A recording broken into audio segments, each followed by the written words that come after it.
त्याने तारिले. प्रभू येशू ख्रिस्ताच्या सर्वश्रेष्ठ नावात आपणास अभिवादन.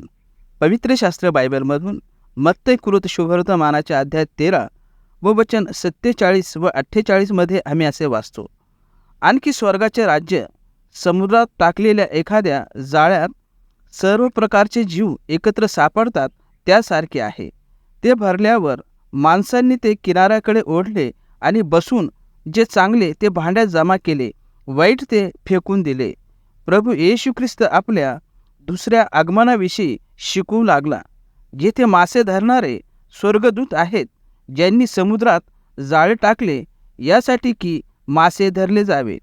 चांगले चांगले मासे जे भांड्यात एकत्र केले ते नीतिमान आणि तारण पावलेले लोक आहेत, ज्यांनी प्रभू येशू ख्रिस्ताला आपल्या जीवनात प्रभू आणि तारणकर्ता म्हणून स्वीकारले आहे.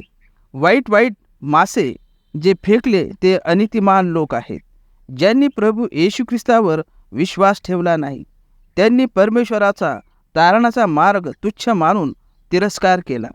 नीतिमान स्वर्गाच्या राज्यात प्रवेश करतात आणि अनीतिमान परमेश्वराच्या उपस्थितीपासून दूर केले जातात आणि अग्नीच्या सरोवरामध्ये टाकले जातात.